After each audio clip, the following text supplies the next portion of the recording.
the opposition parties have nominated Sri B. Sudarshan Reddy Garu as their joint candidate since he reflects fully and values that saved our country's freedom movement.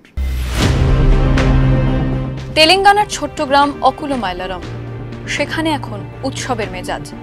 দেশের উপরাষ্ট্রপতির নির্বাচনের প্রার্থী হিসেবে মনোনীত এই গ্রামের ভূমিপুত্র। প্রার্থী হিসেবে সুপ্রিম কোর্টের প্রাক্তন বিচারপতি বি সুদর্শন রেড্ডির নাম চূড়ান্ত করেছে ইন্ডিয়া জোট। তেলেঙ্গানার ছোট্ট গ্রামের নাম তাই শোনা যাচ্ছে নয়া দিল্লির রাজনীতিতে।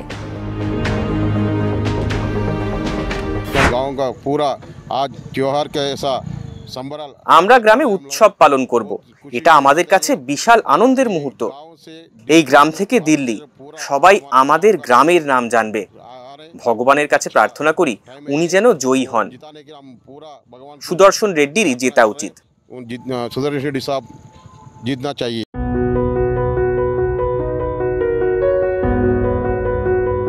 1946-এর 8 জুলাই তেলেঙ্গানার প্রত্যন্ত গ্রাম অকুলমাইলারামের এক কৃষক পরিবারে জন্মগ্রহণ করেন বি সুদর্শন রেড্ডি।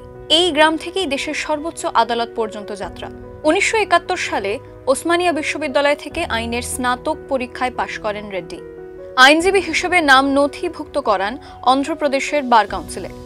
সুপ্রিম কোর্টের বিচারপতির পদে দায়িত্ব নেওয়ার আগে ছিলেন গুয়াহাটির হাইকোর্টের প্রধান বিচারপতি হিসেবে।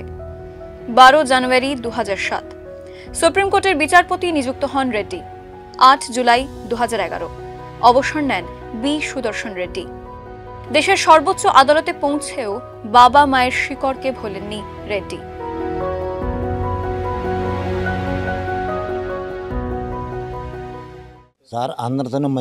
উনি প্রত্যেকের সঙ্গে অত্যন্ত ভালো ব্যবহার করেন। মাঠে এসে আমাদের কাজ নিয়ে পরামর্শ দেন। উনি যখনই গ্রামে আসেন, ওর সঙ্গে দেখা করতে, অভিবাদন জানাতে লোকজন ভিড় জমায়। কোনো সাহায্যের দরকার হলেও আবেদন জানায় ওর কাছে। উপরাষ্ট্রপতি নির্বাচনের প্রার্থী হিসেবে রেড্ডিকে মনোনীত করার জন্য ইন্ডিয়া জোটকে ধন্যবাদ জানিয়েছেন তার পরিবারের সদস্যরা।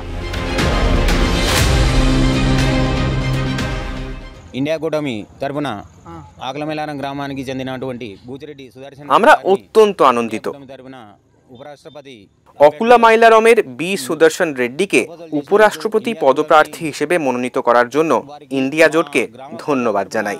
మేము ధన్యవాదాలు తెలుపుకుంటున్నాము। আমরা কৃতজ্ঞ যে আমাদের ছোট ভাই এখন এই গ্রামকে সারা ভারতে পরিচিত করে তুলেছে। సుదర్శన్ రెడ్డి గారిని ఈరోజు ఈ చిన్న గ్రామం నుంచి మా గ్రామం ఇలా ఈరోజు భారతదేశంలో మొత్తం మారుమవుతున్నది।